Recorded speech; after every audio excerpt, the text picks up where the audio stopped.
विविलसत् गोपी सहस्राव्रतम् हस्तन्यस्तनतापवर्गमखिलो दारं किशोराकृतिः कृष्णत्वदीयपदपङ्कजपञ्जरान्ते अद्यैव मे विशतु मानसराजहंस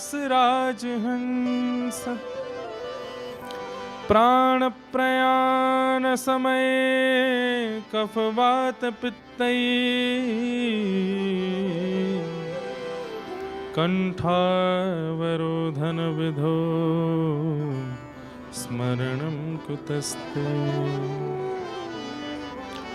लक्ष्मीनाथ समारम्भां नाथयामुनमध्यमाम् अस्मदाचार्यपर्यन्तां वन्दे गुरुपरम्पराम्। जय जय श्री राधारमण, जय जय नवल किशोर, जय गोपी चितचोर प्रभु, जय जय माखन चोर, जय गोपी चितचोर प्रभु, जय जय माखन चोर।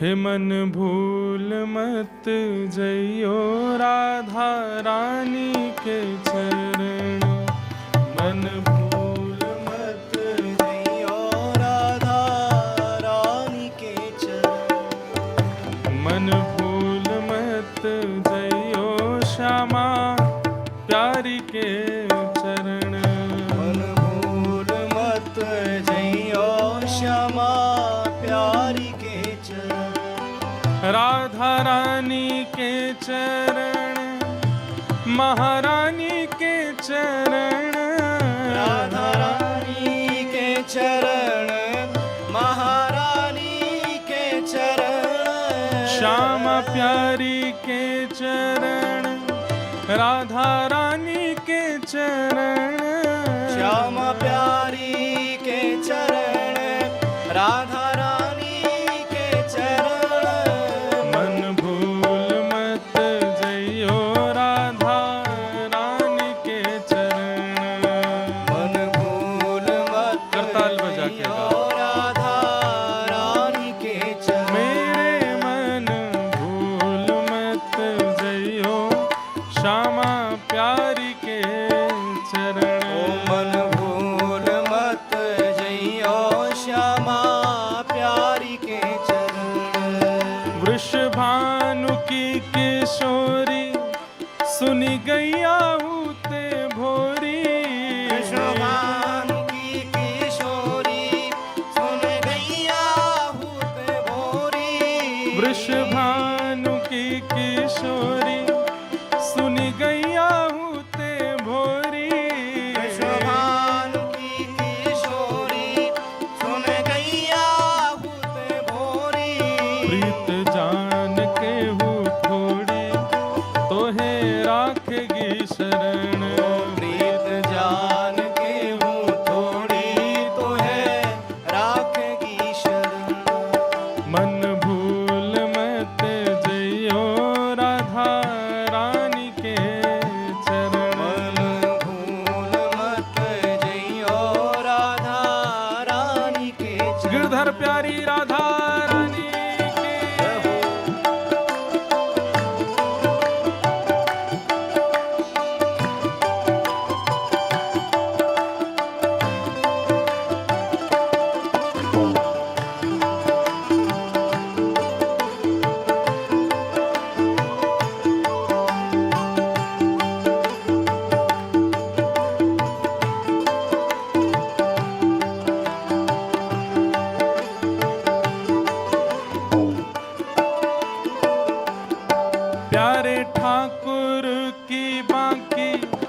ठकुरानी के चरण, प्यारे ठाकुर की बाकी ठकुरानी के चरण, प्यारे ठाकुर की बाकी ठकुरानी के चरण, प्यारे ठाकुर की बाकी ठकुरानी के चरण। अब एक बहुत बड़े सूत्र की बात है।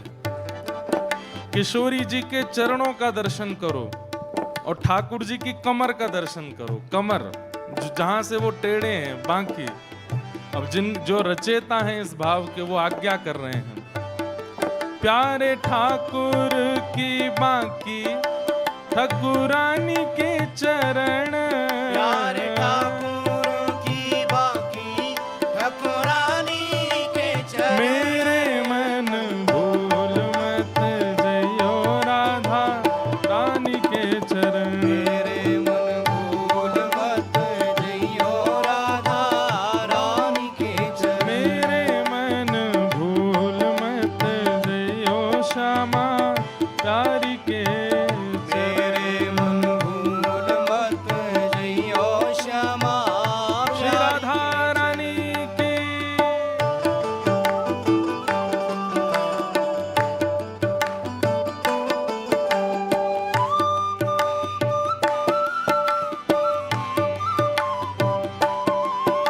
करताल बजाओ, जो नहीं बजाएगा उसको बगल वाले की कसम है।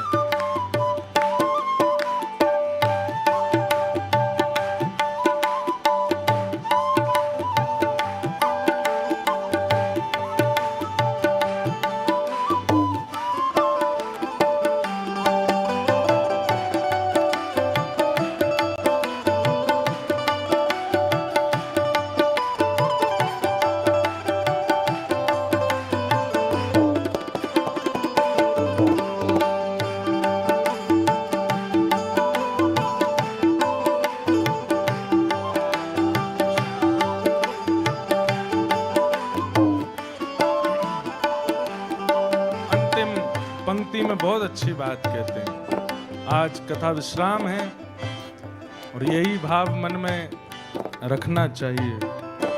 एरे मन मत वारे छोड़ दुनिया के द्वारे, मन मत वारे छोड़ दुनिया के द्वारे। एरे मन मत वारे छोड़ दुनिया के द्वारे,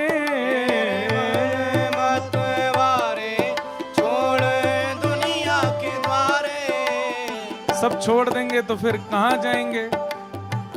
ओ राधा नाम के सहारे कर जीवन मरण, राधा नाम के सहारे कर जीवन मरण। ओ राधा नाम के सहारे कर जीवन मरण, राधा नाम के सहारे कर जीवन मरण। मेरे मन भूल मत जइयो राधा रानी के चरण,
राधे।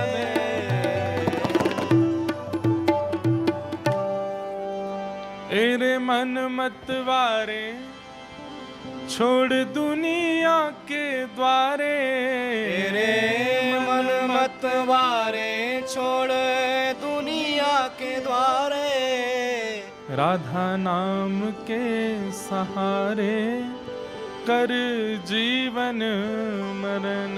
राधा नाम के सहारे कर जीवन मरण। मेरे मन भूल मत जइयो राधा रानी के चरण। ओ मन भूल मत जइयो राधा रानी के चरण। बोलो वृंदावन बिहारी लाल लाल की, की जय, राधा रमण लाल की की जय, श्री राधा वल्लभ लाल की की जय, श्रीमद् भागवत महापुराण की की जय, श्री भक्तमाल जी की जय, सब संतन की जय, सब भक्तन की जय, सब विप्रन की जय, 84 कोस ब्रजमंडल धाम की जय, गिरिराज धरण की जय, श्याम सुंदर श्री यमुने महारानी की की जय, श्री नरसिंह मेहता जी की जय, द्वारिकाधीश की जय, सांवलिया सेठ की जय, जय जय श्री श्री राधे। नमः पार्वती पतये हर हर महादेव। महादेव। श्री राधा गिरधर लाल की की जय। परम मंगलमय परात प्रकलेश्वर अकारण करुणा वरुणालय भक्तवांछा कल्पतरु तड़ित विनिंदित पीतांबरधारी श्री बाल कृष्ण लाल की प्यारे राधा गिरधर लाल की परम कृपा से हम आप सब लोग केनिया नायरोबी में 3 दिवसीय भगवत भागवत चर्चा श्रवण कर रहे थे, जिसमें नरसिंह मेहता जी का पावन चरित्र हम आप सब लोग श्रवण कर रहे थे, जिसका आज विश्राम दिवस है। आज मंच की शोभा बढ़ाने के लिए, हम आप सब पर कृपा करने के लिए सांवरिया सेठ ही श्री राधा गिरधर लाल जी के रूप में यहाँ विराजमान हैं। उनके श्री युगल चरणों में बारंबार प्रणाम। यद्यपि श्री लाल जी कथा सुनने के लिए कभी नहीं जाते, लेकिन भक्त चरित्र ठाकुर जी सुनते हैं। भागवत कथा में नहीं आते। भागवत कथा में केवल 56 भोग आरोगने आते हैं ठाकुर जी, बाकी यहाँ भक्त चरित्र, इसलिए ठाकुर जी आके विराजमान हैं। और राधा गिरधर लाल अब ठाकुर जी हो गए हैं, तो एक बार आप सब लोग इनको कह दो बधाई हो। ऐसी रूखी बधाई लाल जी लेते नहीं हैं, देनी हो तो न एक जोर के दो बधाई हो। हाँ, बस यही भाव। ऐसे प्यारे श्री राधा गिरधर लाल जी को प्रणाम। हमारे सब गंधर्वजन हमारे व्रज से पधारे मंदिर की सेवा में, यहाँ पूज्य हमारे पंडित जी महाराज को प्रणाम। बांसुरी की सेवा में भैया आप तो यहीं नायरोबी से हैं, आपको भी वंदन। सब हमारे विप्रवंदों को भी प्रणाम, गंधर्वजनों को प्रणाम। आप सभी श्रोता भाई बंधु मातृशक्ति आए हुए सभी श्रोताओं को जय श्री कृष्ण, जय सिया राम, जय जय श्री राधे, जय श्रीमन नारायण। बड़े आनंद के साथ नरसिंह मेहता जी का पावन चरित्र हम लोग श्रवण कर रहे थे और आज उसका विश्राम है। अभी इतनी लीलाएं नरसिंह मेहता जी के ऊपर ठाकुर जी ने कैसी कैसी कृपा की, वो सब अभी काफी लीलाओं का वाचन करना है। परंतु हमारे मन में एक बात आई कि हम चाहें तो जल्दी जल्दी बोल करके सारी लीलाएं कह सकते हैं, पर नहीं। कई लोगों का ऐसा भाव आया कि महाराज जी हम पहली बार सुन रहे हैं नरसिंह चरित्र, कईयों ने कहा है, हमने भी पहली बार ही व्यवस्थित रूप से कहने का प्रयास किया है। तो कई लोग कह रहे हैं कि हम पहली बार सुन रहे हैं, विस्तार से सुनने में ही अच्छा लग रहा है। तो हमारा भी मन है कि विस्तार से सुनाएं, पर अगले 2 घंटे में 1.5 घंटे में वो संभव नहीं है। अभी बहुत चरित्र है नरसिंह मेहता जी का। वो तो हमको गुजराती नहीं आती, नहीं तो नरसिंह मेहता जी के पद भी हैं गुजराती के, उनको बोल बोल करके हम कथा कहें तो और समय लग जाए। तो हमारे मन में भाव आया जल्दी पूरी कर दें, 1.5 घंटे में पूरा थोड़ा थोड़ा भाव सब सुना दें। तो लगा कि नहीं, ऐसा नहीं करना चाहिए, जहां तक आज पहुंच जाए अच्छा, बचा हुआ फिर सुनाने आएंगे। हाँ, इस बार हम दिन नहीं बोलेंगे कितने दिन को आएंगे, इस बार हम तारीख भी नहीं बोलेंगे, डेट भी नहीं बोलेंगे, दिन भी नहीं बोलेंगे, बस इतना कहेंगे कि जो बच जाएगा सुनाने दोबारा आएंगे। वो लाल जी की इच्छा कि वो कैसे लेकर के आएंगे। और केवल नरसिंह जी का ही नहीं, कभी अवसर मिलेगा और भी कई भक्तों के ऐसे चरित्र हैं, नैरोबी में आएंगे तो सुनाया करेंगे। और कभी ठाकुर जी की कृपा हुई तो भागवत कथा भी सुनाएंगे, फिर उसके लिए 7 दिन चाहिए। तो ये डिपार्टमेंट ठाकुर जी पर छोड़ देते हैं, कब आना है, कितने दिन के लिए आना है, कैसे आना है, ये वही जाने। हम तो केवल ठाकुर जी के मंगल भाव में रहेंगे। तो कल हम लोग श्रवण कर रहे थे, ज्यादा समय उसमें नहीं व्यर्थ करते, सीधा चरित्र में ही चढ़ते हैं।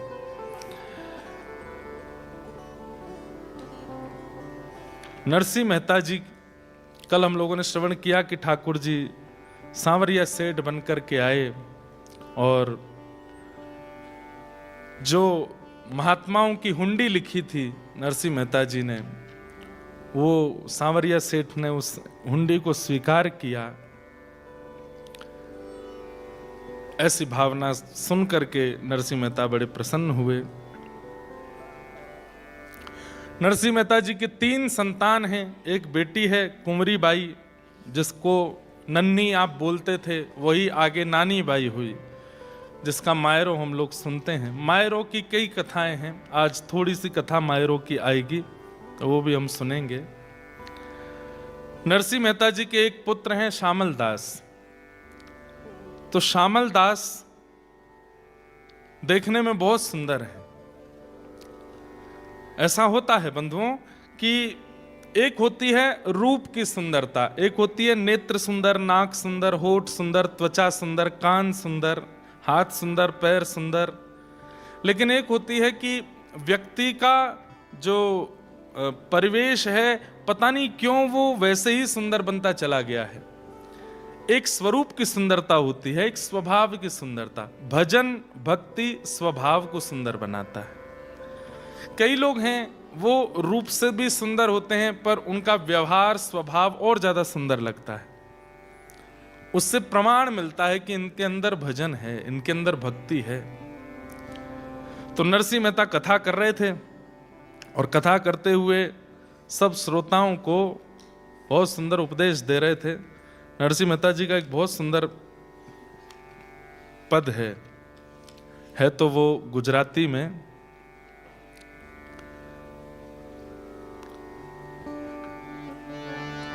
हम उसको बस भाव जो नरसिंह मेहता सुना रहे हैं, प्रवचन कर रहे थे, सब बैठ करके सुन रहे थे। भूतल भक्ति पदार्थ मूटू, भूतल भक्ति पदार्थ मूटू, ब्रह्मलोक नाही रे, भूतल भक्ति पदार्थ मूटू, ब्रह्मलोक नाही रे, पुण्य करी अमरापुरी पाम्या, अंत 84 माही रे, भूतल भक्ति पदार्थ मूटू, ब्रह्मलोक नाही रे, भूतल भक्ति पदार्थ मूटू। हरि ना जन तो मुक्ति न मागे, हर ना जन तो मुक्ति न मागे, मागे जन्मो जन्म अवतार रे, नित सेवा नित कीर्तन उत्सव, निरखवानंद कुमार रे, भूतल भक्ति पदारथ मोटू, ब्रह्मलोक मां नाही रे। जो गुजराती हैं वो तो समझ रहे हैं। इस भूतल पर एक बहुत सुंदर अवसर के रूप में हमें भक्ति मिली है, जो कि ब्रह्मलोक में भी प्राप्त नहीं होती, ब्रह्मा को भी दुर्लभ है। इस भक्ति को जीवन में आश्रय दो। नरसिंह मेहता ऐसा समझा रहे हैं। हरि ना जन तो मुक्ति ना मांगे। हरि के जन मुक्ति की कामना नहीं करते हैं। वो क्या मांगते हैं? मांगे जन्मों जन्म अवतार रे, कि हम बार बार जन्म लें। हरि हम कब होंगे ब्रजवासी, ठाकुर नंद किशोर हमारे, ठकुरानी राधासी। हरि हम कब होंगे ब्रजवासी, हरि हम अब उसको वैसे नहीं दो जैसे पहले था, उसमें ही मन लग गया। अब मेरा कर दो। हमारे संघ के साथी सब इतने अच्छे हैं, 1 घंटा पहले आते, लेकिन ये नहीं देखते व्यास जी को कष्ट काय में हो सकता है। बीच कथा में सब क्रिया करेंगे। जय हो, धन्य है आप। कथा के बीच में हमारा धारा प्रवाह रुक जाता है। बस बड़ी मुश्किल से तो गुजराती समझा रहे हैं हम। नित सेवा नित कीर्तन उत्सव, निरखवानंद कुमार रे, भूतल भक्ति पदारथ मोटू। भक्त क्या मांगते हैं? नित सेवा। हमारे एक जीजा जी अनुराग गोस्वामी, वो श्री राधारमण जी के सेवायत गोस्वामी हैं।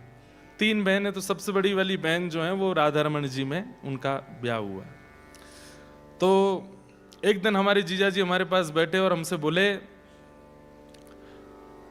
अगर आप कहते हैं कथा में कि पुनर्जन्म की इच्छा नहीं होनी चाहिए या पुनर्जन्म ना हो, ऐसे कर्म करके जाओ, पर मैं तो चाहता हूं मेरा पुनर्जन्म हो राधारमण घेरे में, और मैं फिर से राधारमण जी का गोस्वामी बन के आऊं, ऐसी इच्छा मेरी है। मैंने कहा देखो ये जन्म नहीं है, ये तो अवतार है। ये जन्म नहीं है। जन्म उनका है जो खाने पीने सोने उठने बैठने और आनंद करने के लिए संसार में आए, भोग भोगने के लिए, वो जन्म है। पर जो केवल हरि भजन हरि सेवा करने के लिए आए, वो तो अवतारी है। वो भजन, वो जन्म थोड़े ही है। वही बात यहां पर श्री नरसिंह मेहता कह रहे हैं, हरि ना जन तो मुक्ति ना मांगे, मांगे जन्मो जन्म अवतार रे, भूतल भक्ति पदारथ मोटू।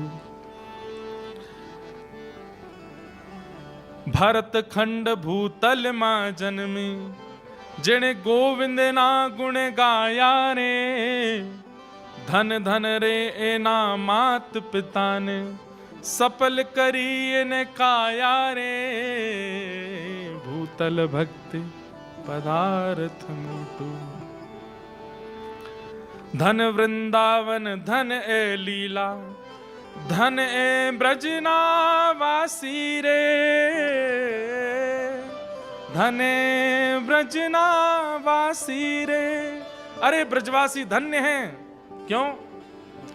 श्री राधा रानी के पग पग पे प्रयाग, जहां केशव की केली कुंज कोटि कोटि काशी है। यमुना में जगन्नाथ, रेणुका में रामेश्वर, तरु तरु पे पड़े रहत अयोध्या निवासी हैं। गोपिन के द्वार द्वार हरिद्वार वसत, जहां बद्री केदारनाथ फिरत दास दासी हैं। स्वर्ग अपवर्ग लेकर व्रथा करेंगे हम क्या, जान लो हमें हम वृंदावन वासी हैं। जान लो हमें हम वृंदावन वासी। एक चीज का अहंकार तो हमारे मन से नहीं जाएगा, और ये जाना भी नहीं चाहिए कि हम ब्रजवासी। और ये अहंकार आप नहीं कर सकते कि आप नैरोबी वाले हो। यूएस वाले करते रहो, कोई फर्क नहीं पड़ता उससे। क्या हालत कर रखी है यूएस की, देख लो। अरे भैया, ये अहंकार कि हम वहां के वासी हैं, ये तो ब्रजवासी ही कर सकते हैं।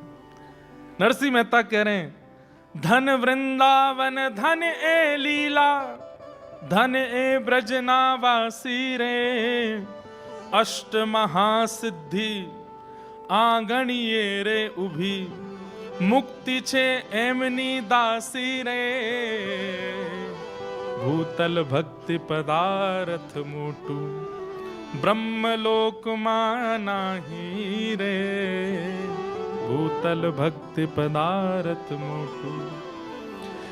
ए रसनो स्वाद शंकर जाने, ए रसनो स्वाद शंकर जाने, के जाने सुख जोगी रे, कोई एक जाने व्रजनो गोपी, कोई एक जाने ब्रजनो गोपी, भड़े नरसैयो भोगी रे,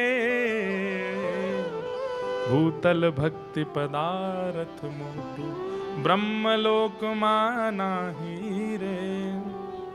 नरसिंह मेहता प्रवचन कर रहे थे और आगे सबसे आगे बैठ करके उनका पुत्र श्यामल दास रो रहा है, नेत्रों से अश्रुपात हो रहे हैं। किस बात के लिए? कि मैं कितना भाग्यशाली हूं कि मैं नरसिंह जी का पुत्र हूं। नरसिंह जी के पास में भोजन की व्यवस्था नहीं है, नरसिंह जी के पास में कपड़े पहनने को लिए नहीं है, लेकिन नरसिंह ऐसे भक्त हैं कि उनके पुत्र इस बात का सौभाग्य मानते हैं। बहुत सारे श्रोता बैठे थे, गिने चुने लोग कथा सुनने आते थे। आज की कथा जैसी विश्राम हुई, सब लोग उठ करके जाने लगे, लेकिन एक तो श्यामल दास नहीं उठा और एक पीछे एक व्यक्ति नया नया बैठा था, वो भी नहीं उठा। नरसिंह मेहता बोले, मैं अपने श्रोताओं को जानता हूं, पर ये मैंने पहली बार देखा, कौन हो भैया? तब उन्होंने हाथ जोड़ करके कहा, बोले मैं बड़नगर से आया हूं, मेरा नाम दीक्षित है। मैं बड़नगर के बहुत बड़े एक उद्योगपति ब्राह्मण हैं, मदन राय मेहता, मैं उनका कुल पुरोहित हूं, मैं उनका कुल पुरोहित हूं। बहुत ध्यान से सुनिए, सब लोग इधर देख के सुनिएगा कथा। तो दीक्षित जी यहां क्यों बैठे थे कथा में? दीक्षित जी को उनके यजमान यानी कि मदन राय मेहता ने कहा था कि आप मेरे बेटे के लिए, मेरी बेटी के लिए सुयोग वर ढूंढ के लाओ। तो दीक्षित जी ने कहा कि हमारे गुजरात में जूनागढ़ है, वहां बहुत ब्राह्मण रहते हैं, मैं जूनागढ़ जाता हूं, वहां से कोई ब्राह्मण बालक देख के लाऊंगा आपकी पुत्री के लिए। क्योंकि मदन राय मेहता जो थे उस जमाने में 10 लाख की संपत्ति के स्वामी थे, बहुत बड़े आदमी थे, और उनकी पुत्री ब्राह्मणी, उसके लिए ऐरा गैरा कोई हो नहीं सकता था। तो इसलिए उनकी पुत्री के लिए सुंदर वर ढूंढने के लिए, पति ढूंढने के लिए ये दीक्षित जी निकले थे। तो मदन राय मेहता ने जूनागढ़ के सारंगधर नाम के एक व्यक्ति को पत्र लिख करके दिया कि मैं अपने कुल पुरोहित को भेज रहा हूं, मेरी बेटी के लिए अच्छा वर मिले, आप इनको जूनागढ़ में अच्छे ब्राह्मण परिवार दिखा दीजिएगा। ध्यान से सुनिएगा। तो जो सारंगधर जिसको पत्र लिखा था, उसने सोचा कि मदन राय इतने बड़े परिवार है, इतने धनवान हैं, उनकी बेटी से अगर मेरे बेटे का ब्याह हो जाए तो कितना अच्छा रहेगा। तो सारंगधर के पास जब दीक्षित जी आए तो सारंगधर जी ने कहा, बाहर तो बाद में देख लेना, पहले मेरा ही बेटा देख लो। तो दीक्षित जी ने जब उनका बेटा देखा तो बेटा व्यसनी लगा, चेहरे से ही व्यसनी, देखने से ही पता चल रहा था कि व्यसन करता है। तो उन्होंने कह दिया, भैया हमको तुम्हारा बेटा भा नहीं रहा, और दिखाओ। तो 2-4 उनके मित्र थे, उनके बेटे दिखाए, वो भी नहीं भाए। जब कहीं भी कोई बेटा नहीं भाया, सारंगधर ने विचार किया, इनको कोई का बेटा भाई नहीं रहा है, अब क्या करें। तब 2-4 जो मन चले थे, जो चिढ़ते थे नरसिंह मेहता जी से, उन्होंने कहा, बोले अब ये कोई नहीं भा रहा है, बहुत बड़ा राजकुमार चाहिए, तो इनको एक काम करो, वो श्यामल दास है ना नरसिंह मेहता का, वो दिखवा दो। जब उसको देखेंगे तो अंत में ये आएगा कि भाई इस पूरे नगर में इतना बढ़िया कोई है ही नहीं, तो लौट फिर के तुम्हारे बेटे का ही तिलक करके चले जाएंगे, श्यामल दास से मिलवाओ। अब लोग बाग भक्तों के साथ करना तो चाहते हैं छल, लेकिन ठाकुर जी उस छल को सुंदर क्रिया में परिवर्तित कर देते हैं। अब वो दीक्षित जी को भेज दिया, बोले देखो पूरे जूनागढ़ के अच्छे लड़के देख लिए, आपको कोई पसंद नहीं आया, अब एक ही बचा है, उस जैसा भगत, उस जैसा सुंदर, उस जैसा सुयोग्य लड़का अगर आपको पसंद नहीं आया तो फिर आपके लिए इस धरती में कोई लड़का है नहीं। बोले कौन? बोले हमारे यहां नरसिंह मेहता है, उनका बेटा श्यामल दास। आहा, दीक्षित जी इसीलिए कथा में बैठे थे। नरसिंह मेहता जी का प्रवचन सुनकर के उनके भाव तो भर ही गए, तुरंत गए, बोले मैं मदन राय मेहता का कुल पुरोहित हूं, आपका पुत्र श्यामल दास उसको देखना चाहता हूं। नरसिंह मेहता बोले क्या देखना चाहिए? ये बैठा, यही है मेरा पुत्र। पीछे मुड़ करके देखा तो नेत्रों में आंसू, भाव विभोर श्यामल दास पड़ा है। ये स्थिति देख करके दीक्षित जी बोले भैया मैंने लड़के तो बहुत देखे, लेकिन कथा में इतने भाव से बैठ के कथा सुनने वाला लड़का मैंने नहीं देखा। नैन नक्श देखना दूर की बात, बाकी की चीजें देखना दूर की बात, उन्होंने तो पक्का कर दिया, बोले यही हमारे यजमान की बेटी के लिए, इससे अच्छा बेटा नहीं मिलेगा। नरसिंह मेहता बोले रुकिए रुकिए रुकिए, इतनी जल्दी निर्णय मत लीजिए। शास्त्र आज्ञा करते हैं कि पुत्री के लिए वर देखने में 4 चीजों का ध्यान रखना चाहिए। पुत्री के लिए वर देखने में 4 चीजों का ध्यान। सबसे पहला कुल, कुल कैसा है। दूसरा देखना चाहिए शीलवान है कि नहीं, कहीं बहुत ज्यादा आडंबर वाले तो नहीं है, कहीं बहुत ज्यादा पाखंडी तो नहीं है, क्रोधी तो नहीं है, शीलवान होने चाहिए। और तीसरा होता है रूप, लड़का सुंदर होना चाहिए। अपनी पुत्री को हम ऐसी किसी को नहीं दे देंगे, उसका रूप सुंदर होना चाहिए। और अंतिम होता है धन, हमसे थोड़े धनवान ज्यादा होने चाहिए, वहीं अपनी पुत्री को भेजेंगे हम। पुत्री का विवाह सदैव अपने से उच्च खानदान में ही करना चाहिए, यह नियम है। पिता को इस धर्म का पालन करना चाहिए।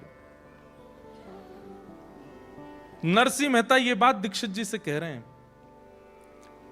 कि महाराज कुल, शील, रूप, धन ये सब देखना चाहिए। धन तो मेरे पास है नहीं। कुल मेरे पास कैसा है कि ब्राह्मणों ने मुझे नागर वंश से निकाल दिया, भैया ने मुझे घर से निकाल दिया, कुल भी मेरे पास नहीं है।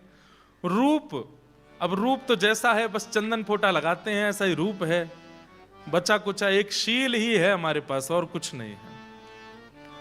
दीक्षित जी बोले बस वही चाहिए और कुछ नहीं चाहिए, शीलता ही चाहिए। तुरंत नारियल निकाल करके श्यामल दास की गोद में रख दिया, तिलक कर दिया। बोले रोका हो गया तुम्हारे बेटे का। नरसिंह मेहता बोले मदन राय मेहता बहुत बड़े आदमी हैं, मैं उनके बिल्कुल पांव की धूमन भी नहीं हूं, मैं कैसे करूंगा ये सब। बोले करना तुमको थोड़ी, तुम तो बस बारात लेके आना, करेंगे तो मदन राय मेहता करेंगे सब। नरसिंह मेहता बोले देख लो भैया और थोड़ा जांच कर लीजिएगा आप, ठीक है। अब यहां दीक्षित जी जैसे निकल के आए तो वो नगर के लोगों ने कहा क्यों, कैसी रही, देखा श्यामल दास, हम तो आपसे पहले ही कह रहे थे पसंद नहीं आएगा, ये हमारा ही बेटा ठीक है, इसका तिलक कर दो। बोले तिलक उसका तुम्हें करे आया। श्यामल दास बहुत बढ़िया लगा, उसकी गोद में मैं नारियल भी रखे आया, तिलक भी करे आया।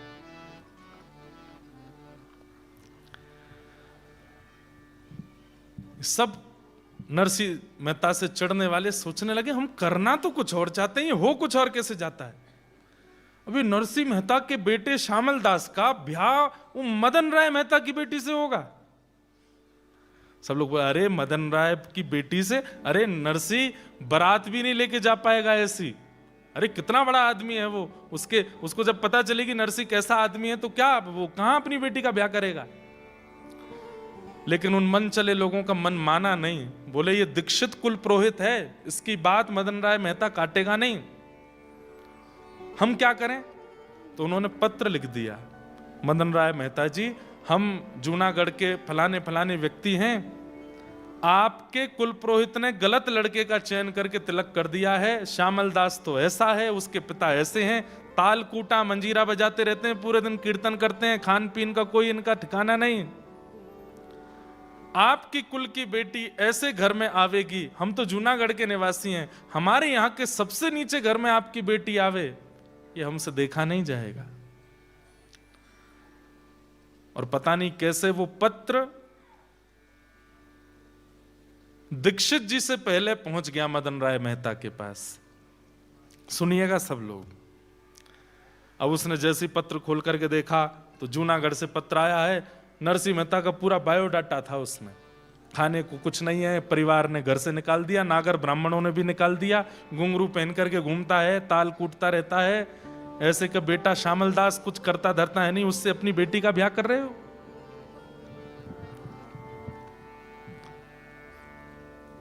देख करके मदन राय तो बहुत परेशान हुआ, बोले मेरे कुल गुरु कैसे बेटे का तिलक करके आए। यहां पर कुल गुरु जैसे ही आए, आकर के वो तो नाचने लगे। मदन राय ने जाके चरण पकड़े, गुरुजी इतने प्रसन्न, बोले इतना सुंदर लड़का मिला है तुम्हारी बेटी के लिए। बोले मैं जानता हूं, श्यामल दास। तुम कैसे जानते हो? बोले नरसी का बेटा। बोले हाँ हाँ हाँ वही वही वही। गुरुदेव, कुल के गुरु कुल का भला सोचते हैं, आप क्या करके आए हैं? वो नरसी के यहां पर भोजन करने को अन्न नहीं होता, वो पूरे दिन ताल कूटता रहता है। आप जानते हैं कि मेरा कुल कैसा, परिवार कैसा, संपत्ति कितनी, और फिर भी आप ऐसे के बेटे से मेरी बेटी का ब्याह निश्चित करके आए। मैं मरते मर जाऊंगा लेकिन अपनी बेटी को श्यामल दास से ब्याह नहीं कराऊंगा। कुल पुरोहित बोले तुम्हें कैसे पता कि ये सब स्थिति है? बोले देखो पत्र आया है।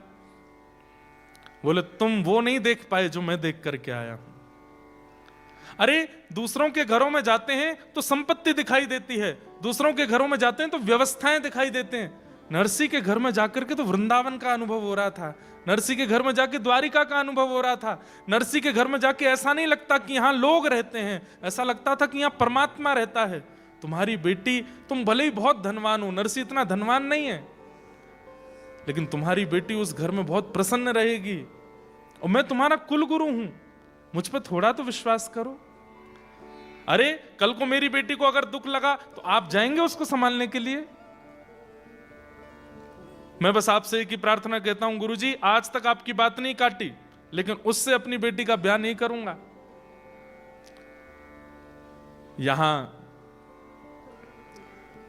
दीक्षित जी ने भी हट कर ली, बोले कि मैं टीका वापस लेकर के नहीं आऊंगा, मैं संबंध तोड़ के नहीं आऊंगा। तुम चाहो तो मेरा अंगूठा काट दो जिससे मैं तिलक करके आया हूं, लेकिन ब्याह मैं पक्का करके आया हूं। अब मेरे प्राण चले जाएं तो तुम अपनी बेटी का ब्याह कहीं और कर देना, लेकिन मेरे जीते जी तो ब्याह वहीं होगा। पत्नी निकल के आई,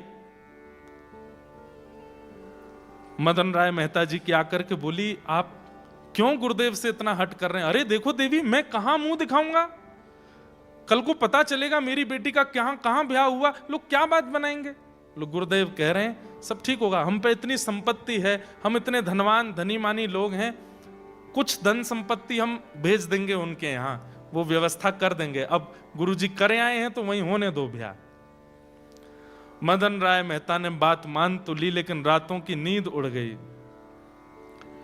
कुछ घर के लोगों से उसने सलाह मशवरा की और कुछ घर के लोगों को एकांत में ले जाकर के बताया। बोले मेरी बेटी का ब्याह ऐसे ऐसे हो रहा है, वो देखने में तो सुंदर है लेकिन घर परिवार ऐसा है, मैं क्या करूं?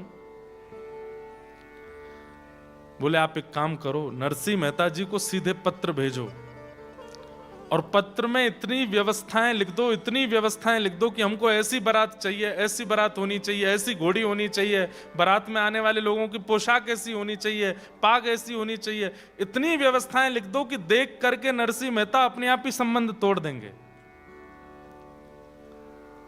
बोला हाँ ये बात सही कह रहे हो। उन्होंने पत्र लिखा और पत्र में लिख दिया हमको ऐसी बारात दिखानी है, हम बहुत धनी मानी लोग हैं, लोग बाग यहाँ देखने के लिए आएंगे कि कैसी बारात है, इतने घोड़े, इतने हाथी, इतने ये, इतने वो, ऐसे रत्न, ऐसे सब पहन करके आप लोग आइएगा। और पत्र फोल्ड करके उसके ऊपर जय श्री कृष्ण लिख के भेज दिया। नरसिंह मेहता जी के पास पत्र पहुंचा। जैसे ही पत्र पहुंचा, नरसिंह मेहता जी ने देखा पत्र के ऊपर क्या लिखा है, जय श्री कृष्ण। तुरंत देखकर अरे अरे, तो ठाकुर जी का पत्र है, दूसरे का पत्र पढ़ना नहीं चाहिए। मैं दूसरे का पत्र नहीं पढ़ता। जय जय, आपका पत्र है, आप पढ़ो। पत्र जाके वो अनओपन्ड पत्र, वो फोल्डेड पत्र ही धर दिया, देखा ही नहीं। खड़े खड़े ठाकुर जी के, नरसी देख तो ले, घोड़े कितने हैं, ये हाथी कहां से आएंगे इतने।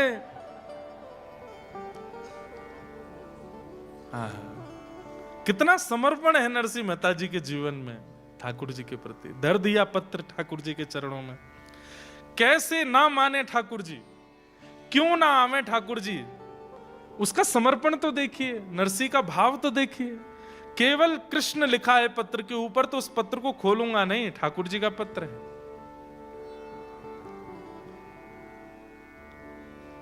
नरसिंह मेहता जी की पत्नी को ठाकुर जी ने स्वप्न दिया, और स्वप्न में ठाकुर जी ने संकेत किया कि मेरे चरणों में एक पत्र रखा, उसको खोल के पढ़ लो। जैसे ही पत्नी ने खोल करके देखा और उसके लिखी हुई सब बातें देखी, वो तो उनका तो बीपी हाई हो गया, श्वास चलने लगी। बोले कैसे होगी इतनी व्यवस्था, आपने पढ़ा क्यों नहीं है, कितने दिन हो गए इस पत्र को आए हुए। बोले महीना भर हो गया। बोले इसमें लिखा है अक्षय तृतीया को बारात लेकर के हमको जाना है, और अक्षय तृतीया परसों है। 1 महीना से पत्र धरा विराज रहा है, आपने पढ़ा नहीं। देवी उन्होंने ऊपर नरसी क्यों नहीं लिखा, जय श्री कृष्ण लिख के भेजा था, इसलिए मैंने तो ठाकुर जी के चरणों में रखा। अब ठाकुर जी जाने, महीना भर ठाकुर जी ने पत्र रखा है, तो ठाकुर जी ने कुछ तो व्यवस्था रखी होगी। मेरा एक ही बेटा है, उसका विवाह होना है, परसों अक्षय तृतीया है, हमें बारात लेकर के निकलना है। घर में मंगल गान गाए जाते हैं, नगर की सब महिलाएं आती हैं, खूब उत्सव मनाए जाते हैं। कैसे होगा ये सब।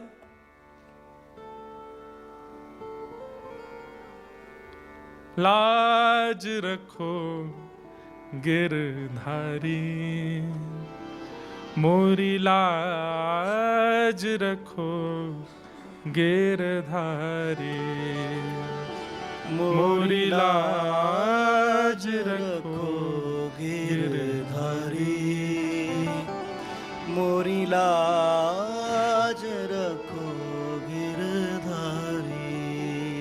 जैसी लाज राखी अर्जुन की, जैसी लाज रखी बंधुओं, की। एक बात बोलूं आपसे, निवेदन करूं, जीवन में कष्ट आवे, ऐसी स्थिति आ जाए कि बस अब लगता है कि अब क्या करें, अब मरने के अलावा हम पे कोई और रास्ता नहीं है। भगवान ना करे ऐसी स्थिति कभी जीवन में आवे। पर एक बात हमारी लिख लीजिएगा, हर व्यक्ति के जीवन में 5 अग्नियां आती हैं। आपका जीवन चाहे जितना बड़ा हो, 80 वर्ष का है, 90 वर्ष का है, 100 वर्ष का है, 5 बार ऐसी परिस्थिति आएगी कि आप टूट जाएंगे। वो पंचअग्नि है।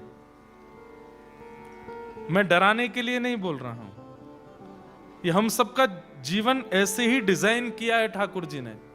5 बार ऐसी परिस्थिति आती है कि आप बिल्कुल इस स्थिति में आ जाएंगे कि अब हम करें क्या।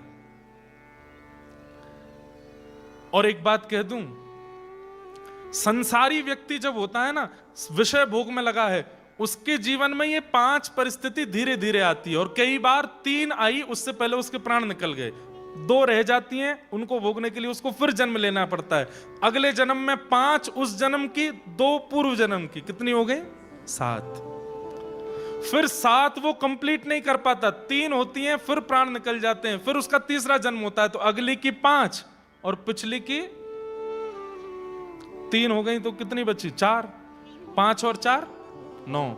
फिर उसके अगले 9 बार ऐसी परिस्थिति आती कि मृत्यु जैसा हो। 9 तो वो कंप्लीट कर ही नहीं पाता, 3 कंप्लीट करता है, फिर अगला जन्म, फिर वहां पर 6 और 5। हम आप सब लोग ऐसे ही करते आए। हमारा इस जन्म का हिसाब तो कंप्लीट हुआ नहीं, पूर्व का चल रहा था, इस जन्म का और ऐड ऑन कर लिया हमने उसमें। ऐसी परिस्थिति हम सबके जीवन में आती है कि जब बिल्कुल मृत्यु जैसी स्थिति, लेकिन जब व्यक्ति भजन में लग जाता है ना, नाम जप करने लग जाता है, गुरु आश्रित हो जाता है, वृंदावन भजने लगता है, सत्संग करने लगता है, तो ठाकुर जी क्या करते हैं? ठाकुर जी कहते हैं इसके जीवन की जितनी अग्नियां हैं जल्दी जल्दी सब भेजो, खत्म करवाओ, कोई पेंडिंग मत छोड़ो। चित्रकेतु कहता है अभी तो एक खत्म हुई है, बोले खत्म होती दूसरी भेज, दूसरी खत्म होती तीसरी भेज, चौथी भेज, जल्दी जल्दी खत्म करवा। इसीलिए कई बार नाम जापकों को ऐसा लगता है भोगी सुखी रहते हैं, हम इतने दुखी रहते हैं, क्यों? ठाकुर जी आपका हिसाब खत्म करवा रहे हैं। इस जन्म का, पूर्व जन्म का, पूर्व का जितना आपका बचा है सब नष्ट करो। इसलिए कई लोग कहते हैं महाराज जी 30 साल 35 साल 40 साल से हम भजन कर रहे हैं, ठाकुर जी का अनुभव क्यों नहीं होता? अभी हिसाब खत्म हो रहा है आपका। जिस दिन वो हिसाब शून्य होगा उसी दिन ठाकुर जी की अनुभूति होनी प्रारंभ। समझ रहे हैं बात को? कि सब बाउंसर जा रही है ऊपर से, समझिए।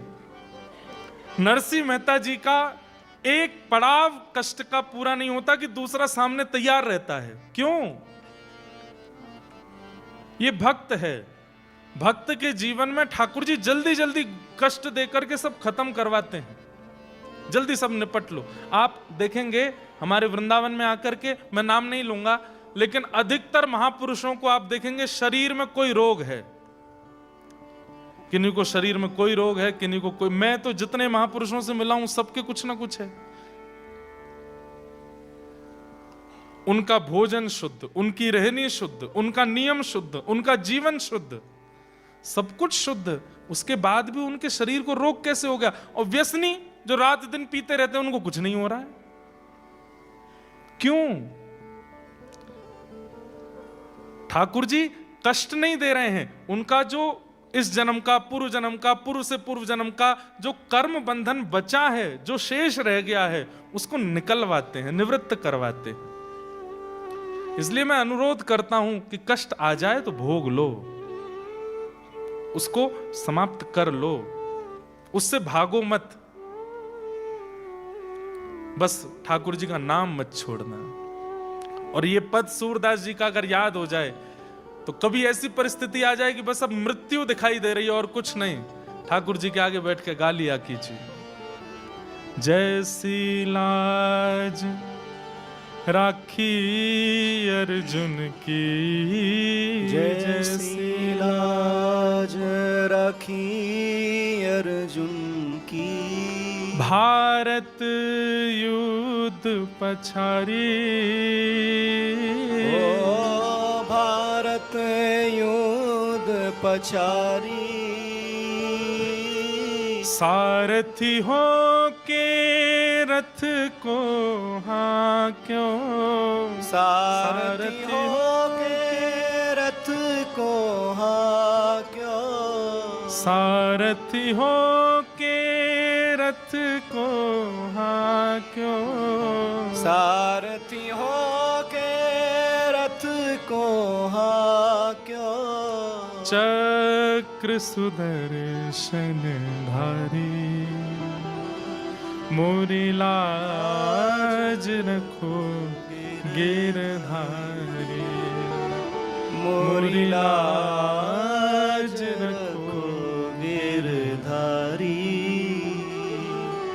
मोरी लाज। सूरदास जी का पद है, मेरे साथ गाइए। जैसी लाज राखी द्रौपदी की, जैसी लाज राखी द्रौपदी की, जैसी लाज राखी द्रौपदी की, जैसी लाज राखी द्रौपदी की, होन ना दीन उघारी, होन ना दीन उघारी, खेच खेचत खेचत दो भुज हाके, खेचत खेचत दो भुज थाके, खेचत खेचत दो भुज थाके, खेचत खेचत दो भुज थाके, दुशासन पचधारी चीर बढ़ायो मुरारी, मोरी लाज रखो गिरधारी, मोरी लाज रखो गिरधारी। सूरदास की लाज रखो प्रभु, सूरदास की लाज रखो प्रभु, अब को है रखवारी, अब को है रखवारी। राधे। इस पद की एक बहुत विशेष बात है। शुरुआत से लेकर के अंतिम प्रथम पंक्ति तक सूरदास जी ठाकुर जी से प्रार्थना कर रहे हैं, लेकिन इतने में भी ठाकुर जी ने जब नहीं सुना तो अंतिम पंक्ति में सूरदास जी ने ठाकुर जी से बोलना बंद कर दिया और क्या गाया? श्री हरिदास दुलारी मैं शरण पड़ो हूँ तुम्हारी, मोरी लाज रखो गिरधारी, मोरी लाज रखो गिरधारी।